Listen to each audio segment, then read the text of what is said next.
recognize the voice, bitch. Hello, everybody. Welcome to the next episode of Don't Shoot the Messenger. I'm sorry. JR Loso. I'm sorry? Go ahead, Glenn. Excuse Loso. Good morning, Glenn. Alrighty. Well, like I said, welcome to episode, I believe, number 6 of Don't Shoot the Messenger, episode 6. Today we have with us, as always, JR Swish, Loso, and Sauce is with us today. Say hello to the beautiful people, Sauce. Yeah. Alrighty. We got another episode full of NFL talk for you guys and maybe some baseball talk towards the end. Now, I won't be joining in that discussion because I don't know a baseball bat from a Slim Jim. So, neither does Pablo Sandoval. Yeah. So, but let's jump right into this, guys. What's that? You didn't get the reference that Sauce made. All I heard was Pablo something or other. Sandoval. Yeah, I don't know what that is. That I ass. don't know what that is. Oh, I can't wait for Pablo March. Sandoval? Who's that? A car dealer?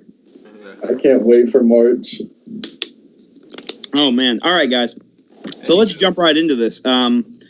We had a amazing week. I just had a stroke. I'm sorry, guys.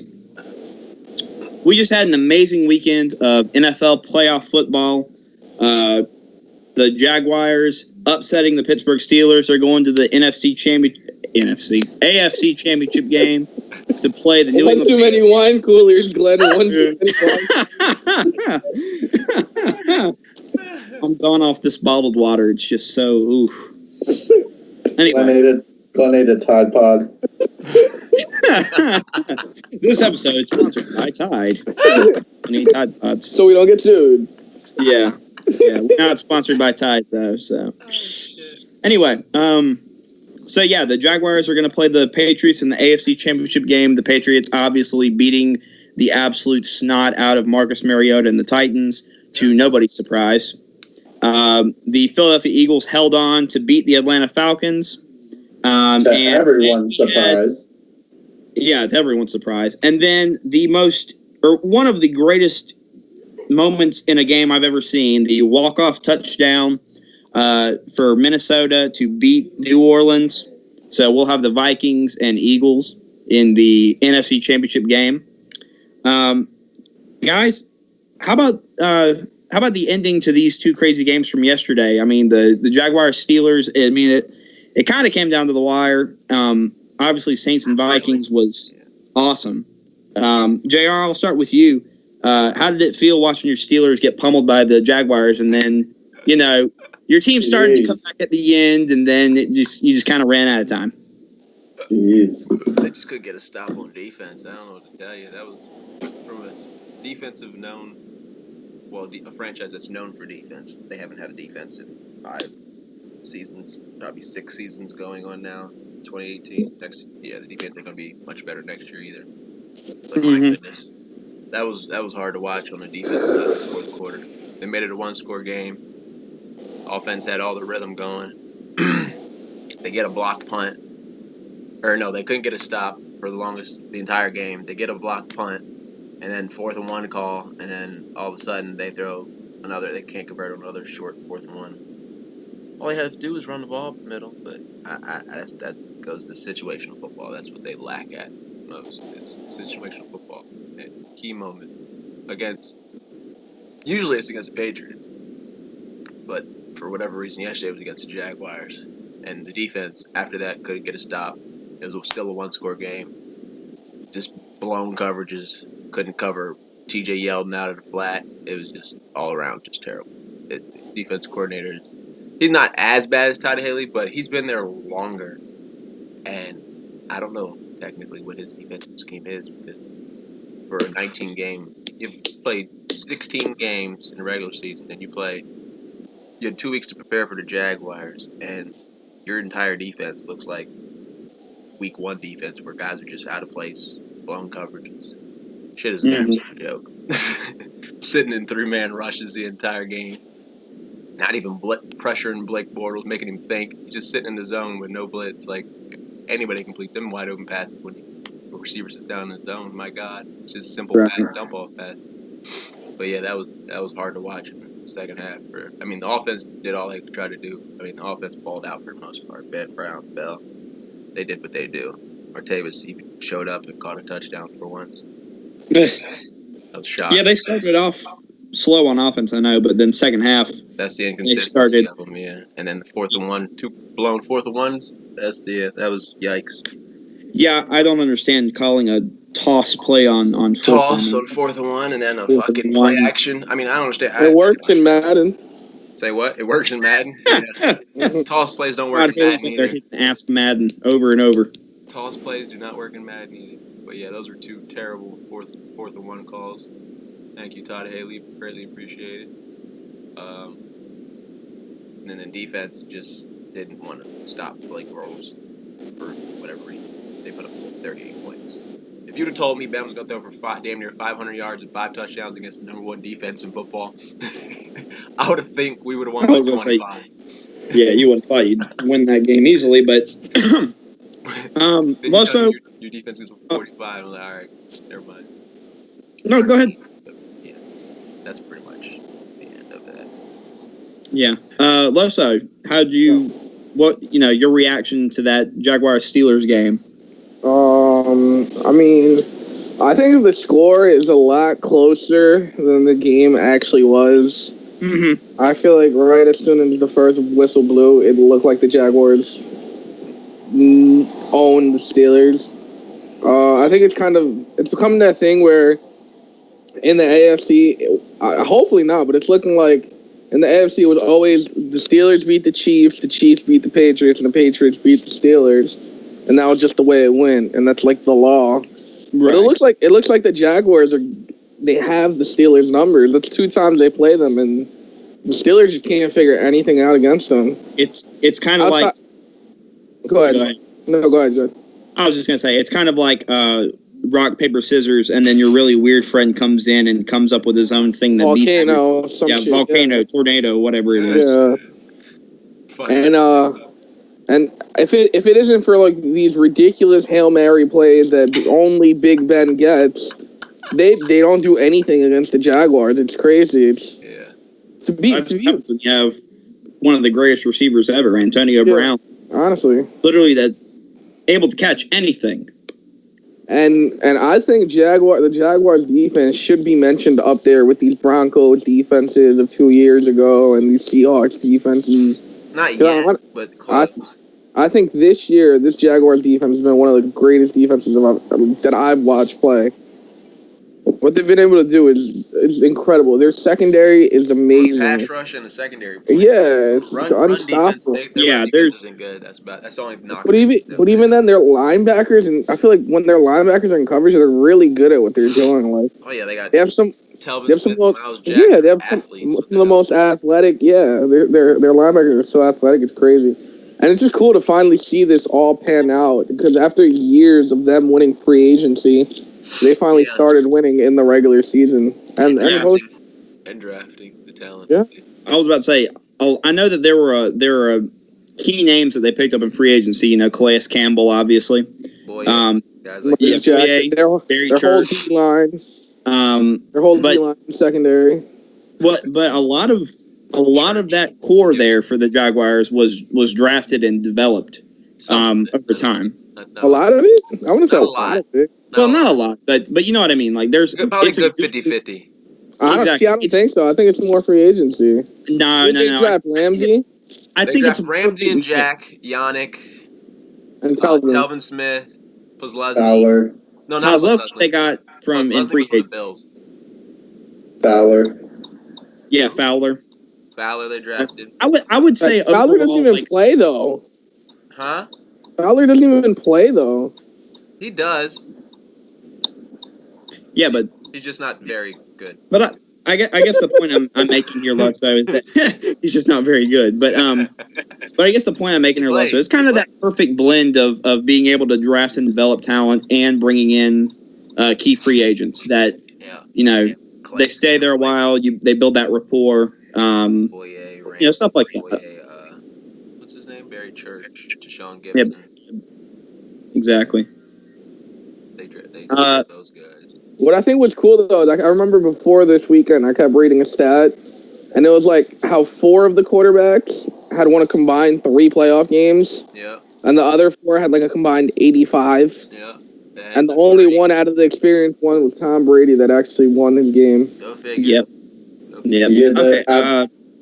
Out of the 4 quarterbacks right now, Tom Brady has 5 Super Bowl wins, and like the other 3 don't even have that playoff start. They have 5 playoff appearances or some shit like that. But Blake Bortles has never lost a playoff game, folks. Don't forget. Jesus Christ.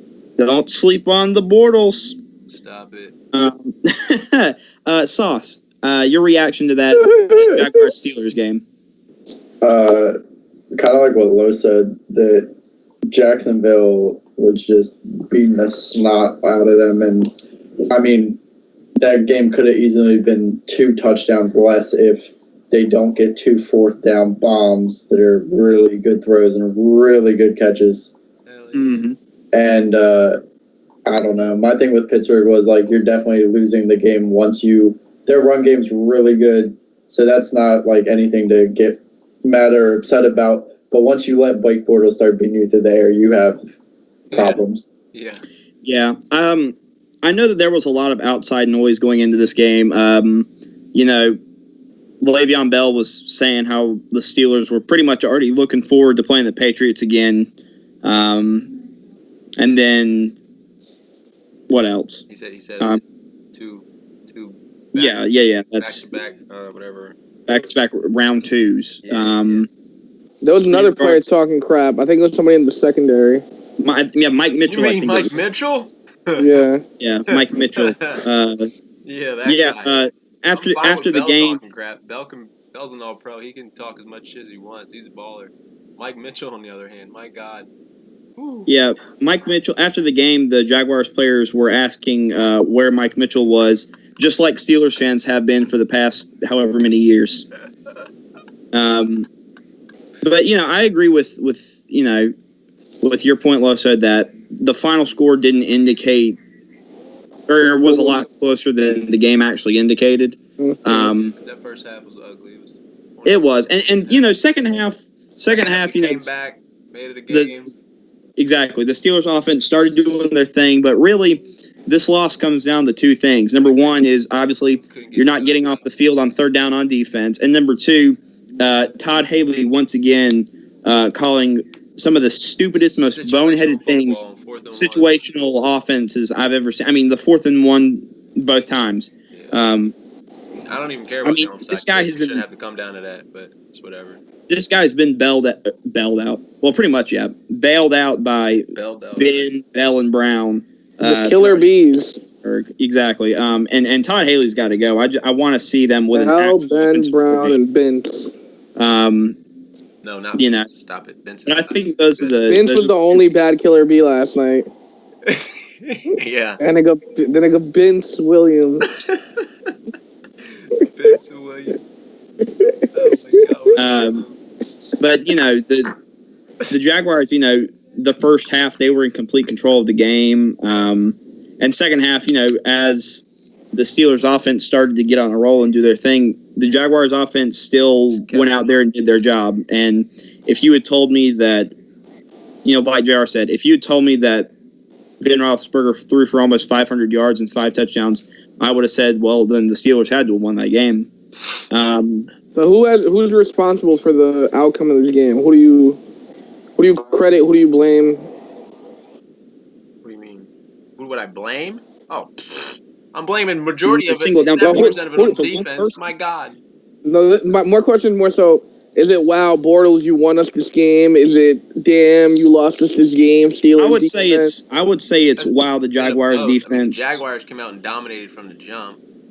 But the Jaguars defense let up 42 points. Like yeah, that's they not. let up a bit. 35. They let up a bit. Yeah, but I mean that's also just the. No, they let up 42, right? No, no, yeah, you're 42. You're right. I'm sorry. For some reason I was thinking that the I was thinking about the Jaguars' defensive touchdown and thinking that the Steelers had a defensive touchdown, but God knows that's not happening. But that's the thing, though, is that the Jaguars have relied on this defense all year, and when it came down to it, the offense, led by Bortles, did exactly what they had to do. And, whether or not you attribute that to just how bad the Steelers' defense is, they just converted third down after third down after third down. So you have to give credit where credit is due. Bortles might be a really bad quarterback. He did what he was supposed to do, pretty much. Yeah. So looking at this other game, the Vikings, my God, what an ending. Personally, I was jumping up and down screaming at the very end. Sauce, I'll let you start. What did you think of the end of that game? That game was crazy. I mean, that's like, you see that in baseball, like just walk-offs, but you don't see that all the time in football. That was nuts, especially with implications like that. Yeah. And you hate to see it happen to the rookie, but Steph Diggs is a monster. He's a beast, but his biggest knock's always his head injuries. Yeah, Marcus Williams, the rookie corner for New Orleans, safety, that will probably live in infamy for quite some time now. But I give the kid a lot of credit for how he handled himself afterwards. I mean, that's a rookie who just lost a game in the most heartbreaking way. I mean, it's pretty much your fault. There's nowhere to hide, and he comes. He went to the locker room, and he was obviously very visibly upset. But I mean, he pulled himself back together. He answered questions. I mean, he could have told the media anything. Go F yourselves, leave me alone. But go F yourself. But I mean, what do you think? What was your mindset on that whip to go fuck yourself? That's what my mindset. Nah, but in all seriousness, I give a lot of credit to Marcus Williams for handling that whole thing like a pro in terms of. That definitely would have been Jalen Ramsey's MO response if he would have whipped on that tackle. Well, you tell me. You tell me. Fuck yourself. Loso, what about you? What do you think at the ending of that game? It's a classic. It's going to be remembered for a long time. It was really fun to watch. Yeah, as an Adam Thielen hater, I was glad to see that Stephon Diggs was the one who did it instead of Adam Thielen. But Adam Thielen had that incredible catch on Marshawn Lattimore. That was really impressive. Yeah. But, I mean, I'm glad to see Diggs breaking out. I'm glad to see that he's actually a star in this league. He was a guy that was taken late in the draft. He was a guy that was sat for pretty much the first year of his career. Yeah. Wasn't Diggs a first-round pick? No. Was he? Fifth. No, yeah, he was late. He was a late draft pick. Diggs was a late. Fifth, yeah. You're right. I want to say fourth. Fifth round, that's it. Fifth round pick. And he was basically sat for the first season of his career. So what this make me wonder is whether this same strategy is going to work out for Laquan Treadwell, who didn't play much his first season. And I guess they slowly started to get him involved more. But the game itself, man, it was really good. Honestly, I remember I was watching it with my friends, and at the end of the first half, we're like, oh, man, I think I'm going to go home and take a nap. This game looks awful. Like, it sucks. Yeah. And lo and behold, the whole third quarter, the Saints catch up. There's 2 minutes left. Do you think the Vikings are going to win it because they're up 1? Or go down, kick a field goal. Yeah, then the Vikings take the lead, and then the Saints take the lead. And then there's 10 seconds left, and you're like, yeah, no, this is... I've had literally people were turning around and saying, this is over, let's go. And boom, a crazy catch, a big whiff, open field. Yeah, I mean... It's crazy. Yeah. JR, your reaction? That's just speechless, regardless if you're really a fan of either team. That's just hilarious to see. I just laughed. I screamed when he caught it, and then I just laughed. Because that safety's getting to hell right about now. He don't even want to probably be alive at this point, but he got to live with that and deal with it. That's on him. You don't whiff that bad of a tackle. Like, you either get the pass interference call, hit the man in the head, something. Just don't let him score. Yeah, hit the guy in the head, but I mean, he had one job. Literally, he had one job. Yeah, it doesn't matter just what tackle you do. the guy and completely whiff. But I mean, and I know a lot of love is going towards Diggs, deservedly Shout so. out ABAB, Stephon Diggs. But I don't think Case Keenum is getting quite enough love right now for how he performed in his very first playoff game. I mean, my God, I don't know the stats off the top of my head. I know he had the interception. Yeah, I know he had the interception, but to be that calm-headed about that whole situation at the end of the game and help lead your team back. I mean, full credit to Case Keenum. I'm so glad that he's gotten away from Jeff Fisher and established himself as a good quarterback in this league. 25 of 40, 318, and a tutty. Thank you.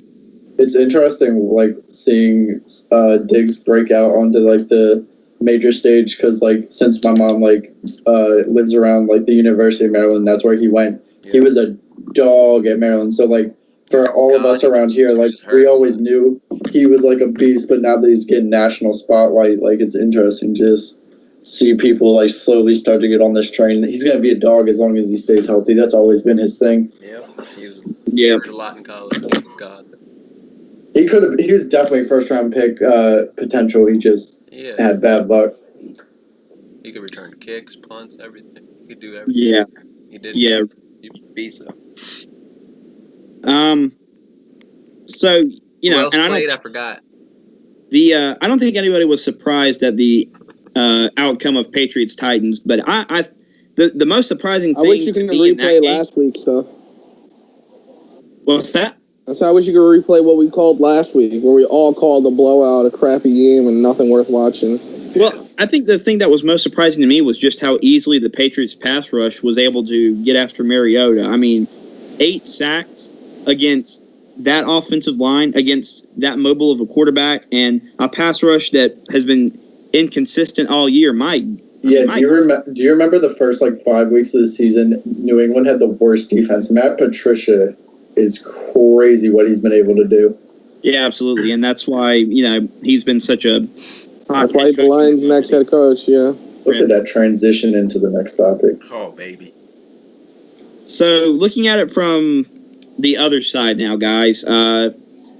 Looking at these teams that failed this round, what are next for these guys? I mean, Titans have fired Mike Mularkey. Good move. Falcons, I'm not sure what they do from here on out. I mean, to me, you got to get rid of Steve Sarkisian. He's a terrible offensive coordinator. They blew a 10-6 lead. You got to get more efficient with Julio too. Yeah, definitely. What the hell the Falcons got to do? I really don't. The Steelers. I mean, Ben Roethlisberger said he's coming back. He said he wants to play at least 3 more seasons. Is what he told teammates. Holy night! And then the Saints. I don't think they're. I highly doubt they'll make a head coaching change, but to be honest, Breeze is coming back. That's saying exactly how it is. Yeah. Well, I mean, I don't like Sean Payton as a head coach. He's just been carried. Why? He's been carried by Breeze his whole career. He's not that good of a head coach. I mean, I think that this game showed exactly how terrible of a coach he really is. Because is this your Panthers fan talking about? No, this is from an objective. This is Glenn Lewis, the host of Don't Shoot the Messenger. This is Glenn. This is First and Glenn talking, not Panthers fan Glenn. But I think that Peyton has been carried by Drew Brees his whole career. I think it's kind of a bit of both in a way. Well, I mean, I think Drew Brees has benefited from the offensive style. Yeah, of throwing the ball every damn down up until this year. Yeah, well, I agree with that. But Sean Payton, both, I mean, because Sean Payton's known as a mastermind. Go ahead. Look no further than the 2 idiotic challenge flags that he threw in that game. But that's not the way I understand challenges in the NFL is that the head coaches only see what is on, like, the big TVs. So it's up to their people and their staff to say yes or no. So well, then he's got to get better people in his staff because my God, because that was AIDS. That was hard. Yeah, exactly. That was hard. Challenges on the same drive. What the hell? But then you know how this works. It's going to fall on whoever's the head of it. That's people upstairs in the box telling him, "Yo, challenge that, challenge it." Yeah, and here's the thing: if the Saints wind up winning that game, this isn't even the conversation. Yeah, it's not. It's not. Like last week when they won the game at the end and he fucking went for it on 4th and 2 in midfield because he's. Yeah, exactly. That decision against Carolina was mind-boggling. Balls of steel. Yeah, but he thinks he has balls of steel. It almost cost him that game too. Yeah, so, I've never liked Sean Payton, and, I'm so glad that this happened to him. I think he deserves that kind of Definitely Panthers fan Glenn talking now. This is Panthers fan Glenn talking, and I'm so glad that they lost the way they did. They had to drag their sorry asses back out from the locker room to call the very last play after the touchdown. I was loving every second of it. They brought their punter in to play D-tackle. I know. They sent their punter out there. That was hilarious. But what do you guys think is the next step for these teams? For the Titans, obviously they're going to be going in a different direction. Do they take a step forward now, depending on which head coach they get? Now that they've canned Malarkey, do any of these teams take a significant step back next year? Loso, I'm going to let you start. Shit. So as far as the Titans, I think they made the right decision. I don't think Malarkey is a bad coach, but I think the Titans are trying to win now, and I don't think Malarkey can win now. I don't think he's that guy.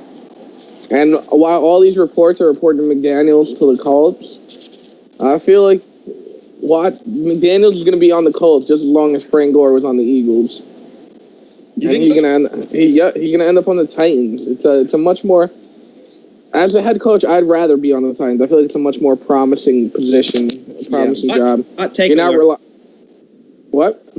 You said that he's gonna join the Colts and then immediately go join the Titans. Agree to go to Colts and then switch his mind, go to Tennessee. Yeah. Exactly. Yeah, he's gonna Frank Gore the Colts, which is kind of ironic. We need some sort of like whistle or something for when someone makes a hot take. We do. That'd be pretty. What about a cowbell? This guy's some country. Anybody got a cowbell? I got one. No. Yeah, of course you're the one who has a cowbell. Well, I'm not surprised. Why do you have a cowbell? Because that's my favorite instrument. Because he's from Texas. That's why. For the Titans, I don't know. They'll probably stay the same. McDaniel season. I don't know. I mean, if you look at like what gonna be better this time around. If you look at what New Orleans did, right? They over an off season created a really solid defense. So I talented, think that but very young, yeah. I think if you look at a Pittsburgh or some of these other teams, there's hope. Yeah, I mean, Titans definitely made the right move getting rid of Malarkey. And I agree with you, Loso. I think they want to win now. And Malarkey is just not the guy that they need for a quarterback like Mariota. Saints. A referee whistle. That'd be perfect. Saints have a very young team. A referee whistle. But the entire team is a 39-year-old quarterback who just turned 39 today. Yeah. And you said that's the entire team? I said he's the entire team. Yeah. Drew Brees, duh. No, I think if you plug in a lot of other quarterbacks on the Saints roster, that's not looking too hot. Yeah. But hold on. Not at all. We've been saying how the Saints have finally put together a team this year, and it wasn't just on Drew Brees. Well, no, it wasn't. It's not. But that team is not. It's still led. He's the leader of that team. Yeah, Drew is the director of that. He's the locker room leader, but I think if you get rid of him and put in, say, a Kirk Cousins, I don't think they'd be a bad team. I don't either. I don't know, because they still need more defense, for sure. No, but I agree with you that he's the leader, he's the quarterback, but I wouldn't say he's the whole team. You know what I mean? Not anymore, no. He's not anymore, no. He definitely the halfbacks are much more important to the team. Yeah, exactly. Compared to previous team now. It's not all. He definitely does when they get in hot water in 2 minutes. But I mean, I know Kamara does a pretty good job saving them too when they get into hot water and they need somebody to bail them out. Yeah, but I think the Saints have done a good job of 8 yards a touch. Yeah. The Saints have done a good job of preparing themselves for life after Brees. They've got plenty of weapons on both sides of the ball, lots of young talent, and I don't know about life after Breeze, but I mean, It's not going to be rough. It's not going to be as bad. It's not going to be that big of a. It's not going to be as bad as it was. No, it's not. It's gonna be a pick and plug a quarterback kind of thing. Exactly. They're not going back to being the Aints. No, yeah, they're not. Going no, not at all. I think if they go get someone like you said, Loso, like Kirk Cousins, they're not really going to miss a beat. No, I'm not saying that Kirk Cousins. Beat, but they aren't going to be the Drew Brees, Sean Payton era. They're still a playoff team. They'll be a step exactly. They're still a strong team. They could still make the playoffs. It depends. They keep adding on to the defense. Yeah. Mm-hmm. Which is still obviously missing pieces, obviously, but that's a young defense. They can get better. Yeah. Guys, looking at the Falcons, and I mean, what do they need to do? Fire Sarkisian. Besides fire Sarkisian, I think that's the biggest step for them. Fire Sarkisian, rehire Sarkisian to fire him again. and then like Sauce said, I know you said you've got to get the ball to Julio more or get him more involved in that offense. And I agree with that completely. I think Atlanta has nice weapons on offense. You got Devontae Freeman and Tevin Coleman. Julio Sanu and they got a nice piece on defense too. Yeah, I don't understand. That's what happens when you throw shovel passes to your third string halfback to try and win the game. I don't know what else the Falcons need. I would say better coaching. It might be because Dan Quinn was a good defensive coordinator in Seattle. Now he's trying to be a head coach. Had a great season last year. Was that all him, or was that all the more of the offense? Yeah, look at Kyle Shanahan. Like, exactly. Was that you can Mr. kind of see he Shanahan? was the mastermind of Kyle Shanahan because. Yeah, but I don't know if a change in head coaching is necessary. Dan Quinn's a pretty good head coach. I don't think you need to go that big, but you could definitely look at probably some of his skill position coaches and. Yeah, no question. I agree with that. Kyle Shanahan might have. The loss of Kyle Shanahan was way too much for this team to overcome, I think. And they probably had a Super Bowl hangover.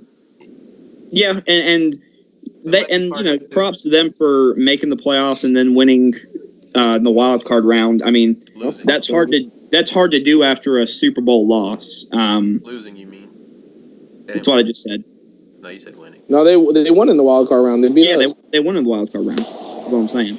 Like they after a Super Bowl loss, they went 11-5 and then won a game in the playoffs, and that's hard to do after you lose a Super Bowl. Is what I'm saying. But and I'm with you, JR.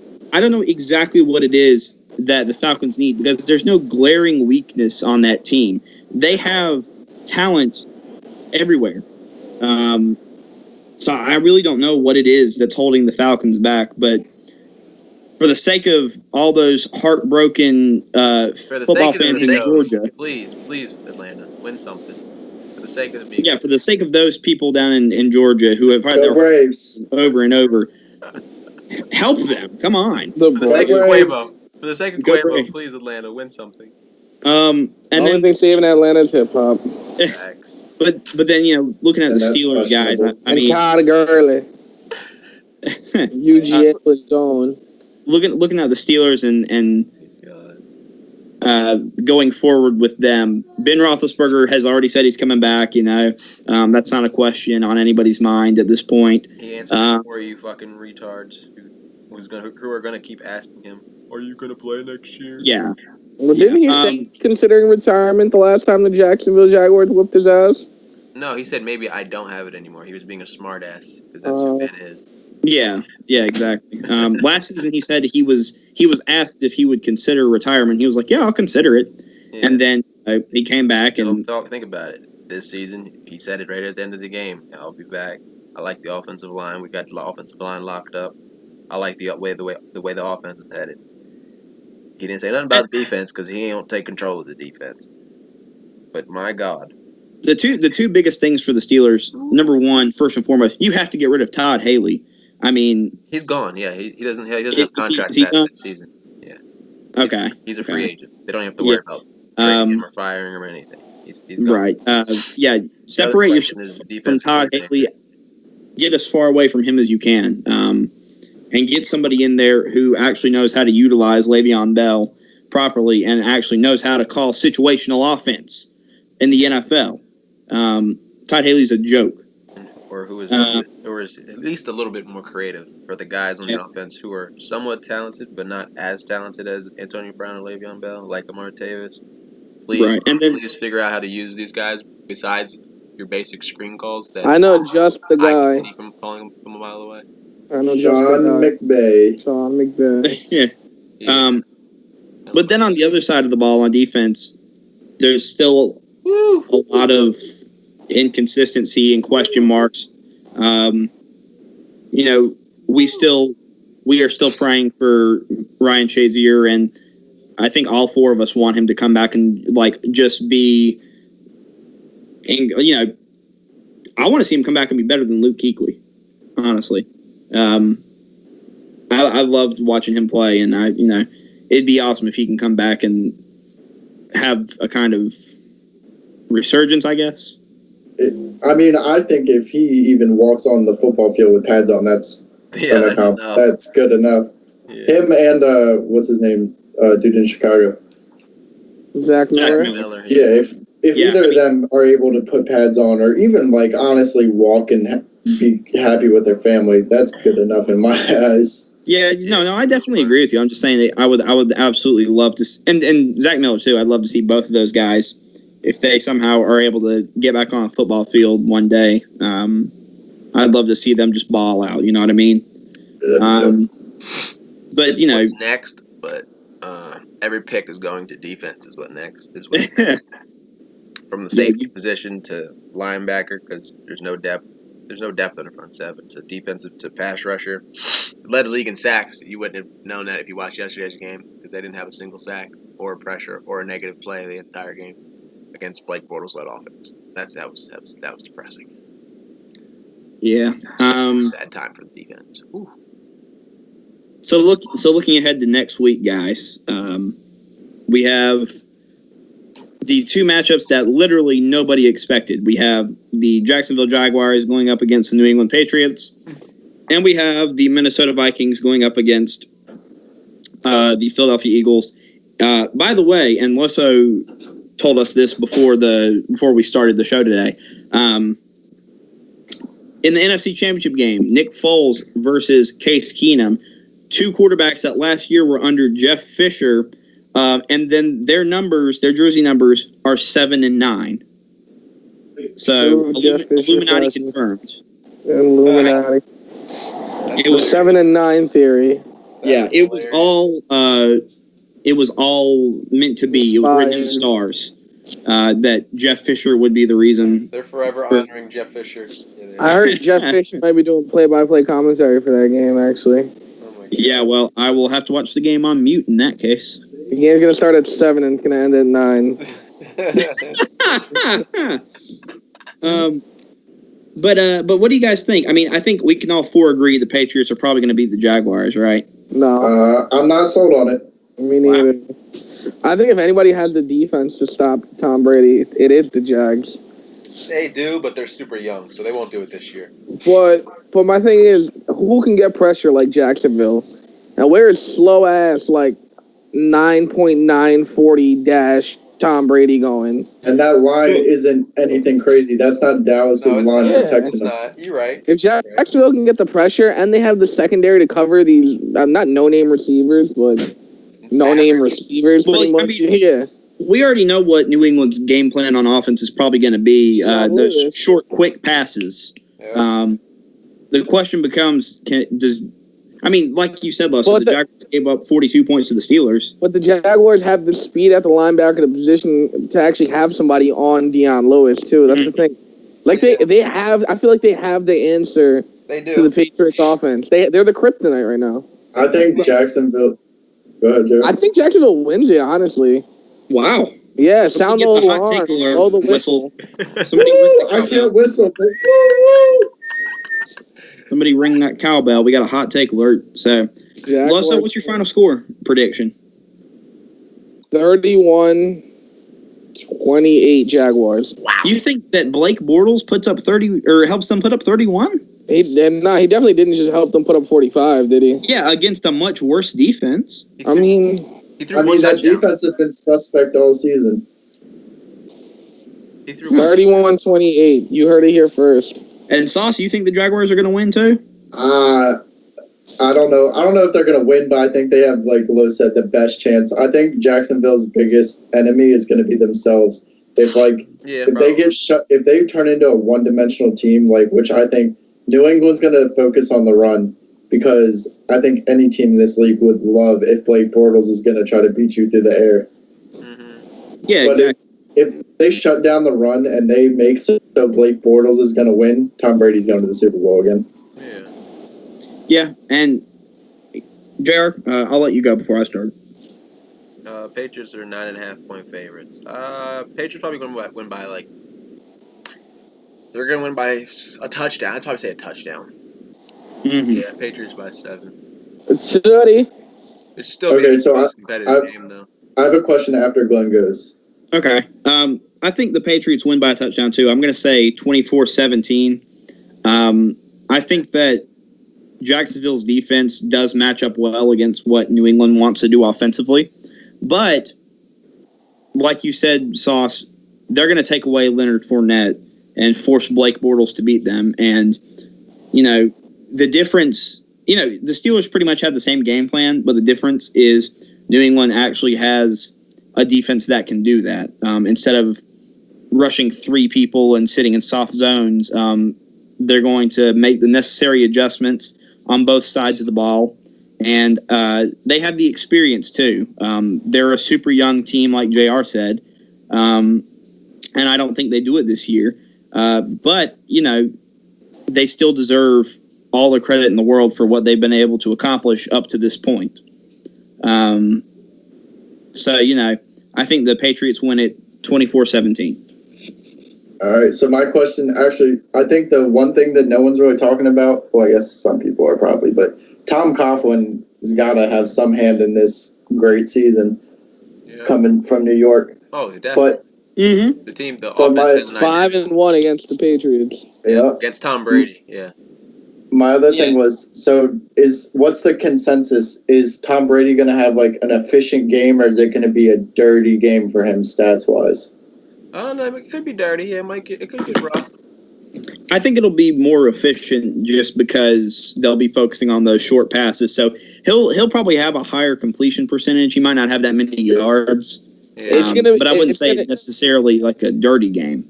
I think he's throwing a couple picks. It's going to be Alabama fans hanging out with their cousins in a bottle of vodka dirty. That's how dirty it's going to be. Yikes. After a natty championship win. Exactly. It's going to be dirty. Sweaty, dirty, nasty, and musty. That's how dirty it's going to be. I'm Smell upset like piss you and used to bologna add sandwiches. Kentucky. Oh, my God. So, JR, you and I agree Patriots win by a touchdown. Loso, you think the Jaguars pull off the upset? Sauce? Yeah. I'm leaning towards Sauce, what's your Jacksonville. I'm leaning towards Jacksonville. Okay. Final score? 35-28. Okay. So we are split on that game, guys. What are the losers doing? Oh. Nothing. I think what we'll do is next year. We should do Super Bowl. We got to do. We got to bet on the Super Bowl. We have a bet on the Super Bowl. We'll figure it out. But I think next year what we should do is record, how Fox will do with. Can't say the enemy's name. You know how one certain channel will do fake news where they Fox News. They choose a certain team that they think will win, and they either get a win or a loss for that week based on their choice. Yeah. Yeah, where they keep track of every. Yeah. I think we should do that next year when we're doing the podcast. And but I think there should be a wager either this week or Super Bowl week. We'll do one for the Super Bowl, most definitely. Yeah. Looking at the other game, guys, Vikings and Eagles. Are we all in agreement that the Vikings are probably going to win that game? Anyone but Philadelphia. I think we want them to win that game. I think everybody here wants them to win that game. The Vikings, yeah. Everybody wants to see the Vikings play at home in the Super Bowl. Yeah, I, no doubt. I fucking hate the Eagles. That's part of it. That's true too. Everybody hates the Eagles. Yeah, Yeah. I'm terrible. Majority fan of base. their fans, because their fans. Yeah, bunch of scumbags. It's They're really so bugging me obnoxious. too that they're playing like this underdog Rocky card when they were the best team all year until Carson Wentz went out. Yeah. And they want Carson Wentz to be the best player, and they want Doug Peterson to be the coach of the year. Like, you got to pick one. Yep. You can't Either have, it's a you can't have system your- or it's a player. Yeah. I mean, every team is going to push the whole "we're being disrespected" angle if they can. But I think Minnesota from top to bottom is just a better built, all around more talented team than Philadelphia is. Yeah. Yeah, they're both good defenses, and I'd give Minnesota the edge on offense. Yeah, I agree. I think it's going to be a super low scoring game. I think the Vikings pull it out and win. I'll say 14-10. Ooh, you think it's low? I think they're going to blow them out. You think it'll be a blowout? I think they're going to put up at least 2 touchdowns on them. I think with the momentum that Minnesota's coming in with after that emotional win. Yeah.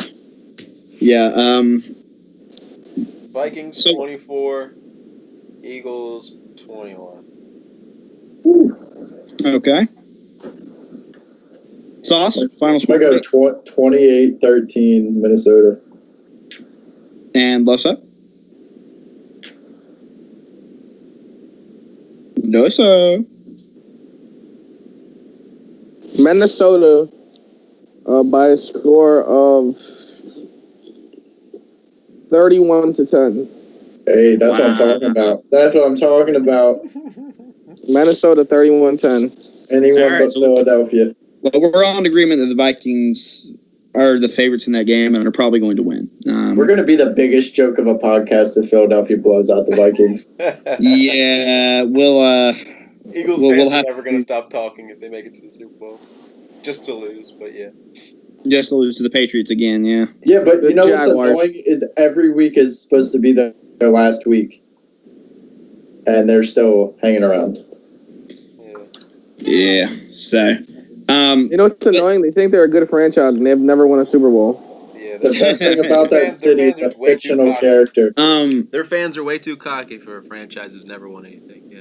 Exactly. Last time they sniffed a ring was the Phillies in like 2008. Like, can you imagine a guy talking crap and his team's never even won a Super Bowl? Yeah. Can you?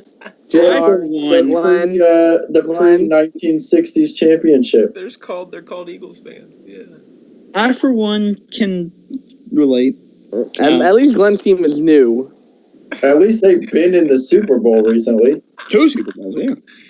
Oh, recently, yeah. So kind of going away from the NFL playoffs for now, guys. Looking at the coaching carousel that continues in the NFL. As we mentioned, Mike Mularkey fired by Tennessee. Right now, the Colts looking like the heavy favorites to sign Josh McDaniels. The Lions are the favorites to sign Matt Patricia. The Giants are probably going to hire Pat Shurmur. And Bill O'Brien got a 4-year contract extension for Houston. So, I mean, not really much to say about any of those until those deals officially go through. But these think- 3 guys. I I'm think sorry? Deshaun Watson saved Bill O'Brien's contract. I agree completely. He was in hot water. Probably. I don't think I he's don't been think- that bad of a coach, though. Honestly, he's gone 9-7 for what 3 years before this with guys like Tom Savage flinging. Yeah, his- but remember he was supposed to be the whisperer of quarterbacks. Yeah. yeah, but all the quarterbacks are deaf if he's the whisperer. Yeah, but you know how it works in the NFL. He had some guy named Heinoski throwing the ball, or Heinke or some crap like that. Heineke. Yeah, No, I'm not saying it's all on O'Brien, but you know how the game works. That if you're not performing, it doesn't matter who your personnel is. You're still going to get the can. It does if it's Brock Osweiler, it matters. Yeah, well, yeah, I can agree with that. Yeah. Let me just tell you, as a Redskins fan, John Beck is about as low as you can go. Oh, baby. Only because Brock Osweiler's taller.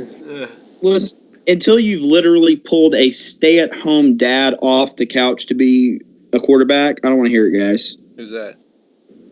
Brian St. Pierre back in 2010. Shake Dale home. Hey, former Don't Steeler you Brian St. disrespect- Pierre. Don't disrespect the legend Jake DeLump ever again, you scumbag. I had to sit through a season of Matt Moore and then Vinny Testaverde. That's And then I had to that's nowhere as bad as John Beck. Brian St. Pierre was a stay-at-home dad, and He the was a Panthers former called him and were Steeler. like, "Can you be our quarterback?" And they were like, "Yeah." He was a Steeler before he was a Panther. Okay, well, the Steelers obviously cut him, and then he went home, and his wife was bringing in all That the was money. before Big Ben, and we had Tommy Maddox's bum ass. Oh my God, No. no turnovers. Our quarterback was Sam Bradford. Yikes. If that. Just dead silence after that. Whenever he wasn't hurt, it was Sam Bradford. I mean, but there's not much we can say about, Matt Patricia and Pat Shurmur because they haven't had a chance at a head coaching gig yet. But the Colts look like they're going to hire Josh McDaniels. It'll be his second stint as a head coach. Obviously, first time around was Tebow Mania in Denver. It didn't work out. Do you guys think that this time around will be any different for McDaniels? Will he have learned from his past mistakes, or will he? Depends on where he goes, I think. Well, he's going. It's all but confirmed he's going to Indianapolis. Hennessy. Show him the This episode jersey. brought to you by Hennessy. The Just Hennessy kidding. Pipe Union. Lord have mercy. Yeah, that's our name on Pro-Am, guys, on 2K. Showing a strong 1-9 record this year. Yeah. God damn, I'm glad I didn't buy the game this year. 1-9. Who are the losers you guys beat? God, they must suck. It was our first game, wasn't it? No, like our second. Our record is deceiving. We're a competitive team. We just have trouble closing. We're like the Jaguars from last year, which We're means winning that free agency. We're going to pull it together eventually. Exactly, and that means in 2K19 we're going to win it all. No question. Oh, the Jaguars are winning it all this year? Facts. Psych. You know what I mean. 2K19. That's for a different podcast. A different podcast? That's for a different podcast. Oh, yeah. Analyzing our Pro-Am.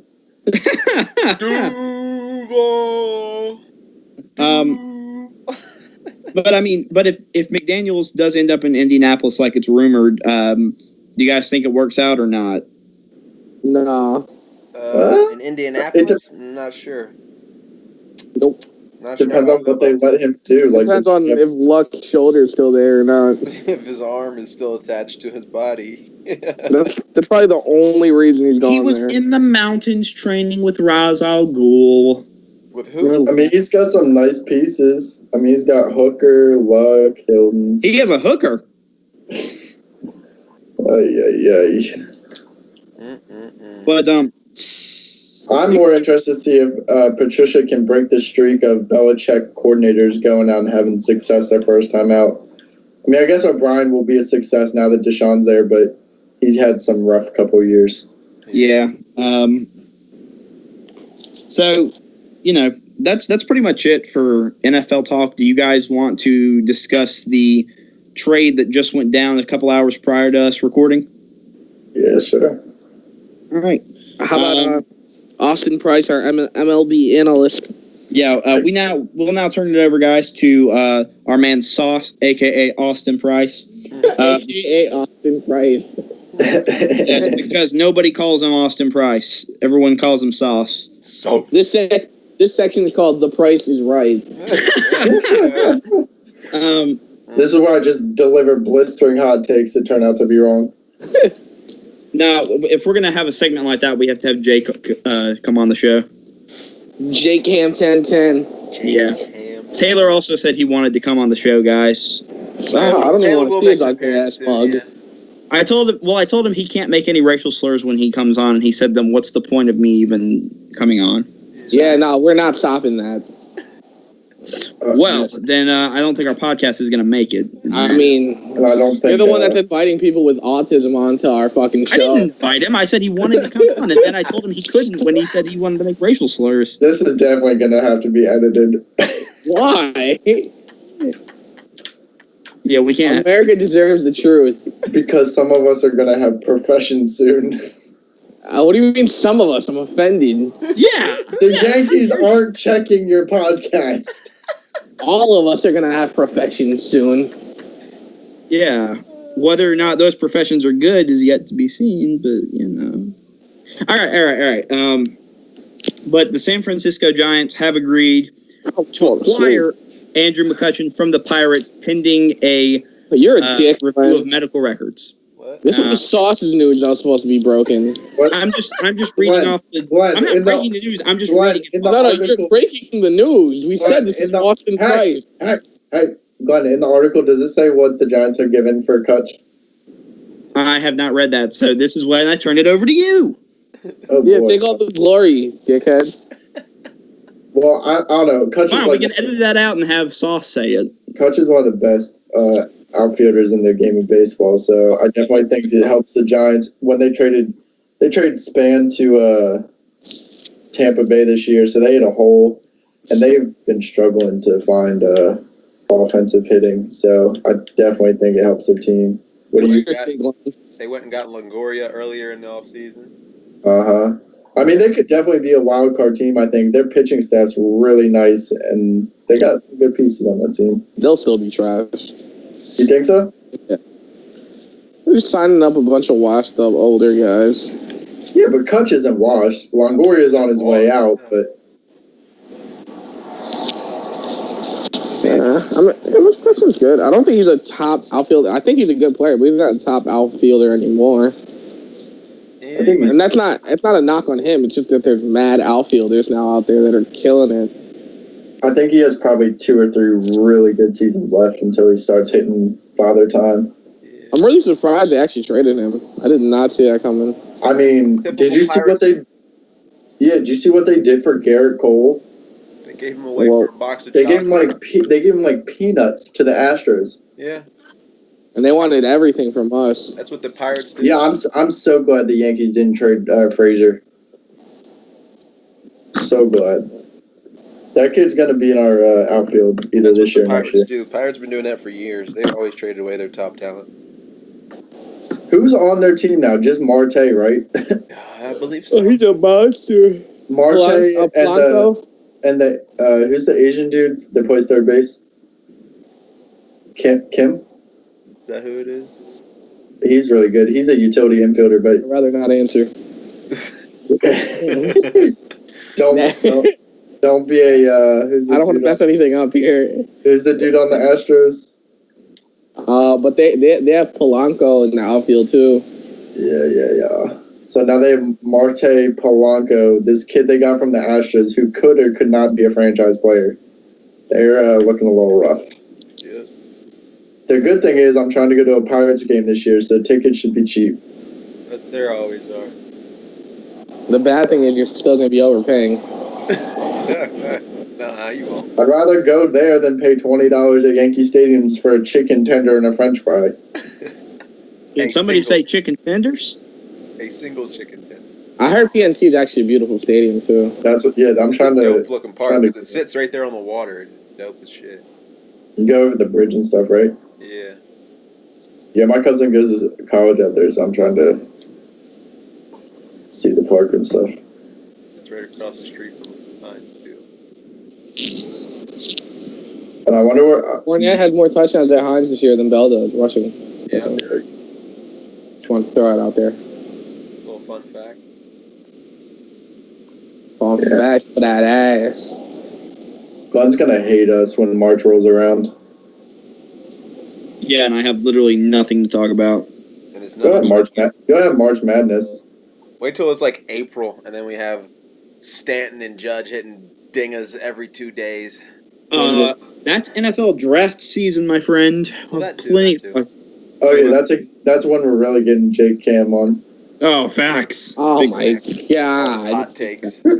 So, I'll put in my resignation papers a week before. Nah, you're under contract. You I'm can't just gonna back predict which up. rookies are going to be next to NFL studs. I'm going to have a list of them. I'm really high on Jefferson Flax from Wisconsin State. Edge University. rusher. I'm high on every edge rusher coming out this year. I'm just high in general. Let's just be honest. I like Y'all edge better leave my rushers. man Jake alone. He Edge works rushers are hard. good. They're all good. They're He all works hard. hashtag good. All hashtag good. Y'all better leave my man alone. He's the Hashtag number go one Colts. mattress salesman in the state of He's wherever Texas he's now. living. Texas now, yeah. Y'all better leave him alone. You need a mattress, call Jake Cam Burn us 1010 with hot today. takes. He'll hook you up. At JCam1010 on Twitter. You need a Yeah. mattress for the low. 800 J Cam. Extension Leave that boy 1010. alone. So that's the end of this episode for today, guys. We'll definitely have some of these guests that we've been talking about come on the show and show us just how stupid they really are. Combine scores. That's what you draft according to. Combine scores, baby. Yeah, That's all that matters. yeah, for real. So, NFL's just a big combine. so thank you guys so much for tuning in and listening to episode number 6 of Don't Shoot the Messenger. I hope Shout you're out to listening, Jake. Go Colts. I hope you're listening, you idiot. If Shout out Jake, baby if you're AB's listening, Von go Diggs. Colts. As always, from our good friends Sauce, Here at Loso, NBC. JR Swish. What? That's all, folks. You sound like the side out from football games. And from our good friends here at Don't Shoot the Messenger, this is Glenn Lewis signing off.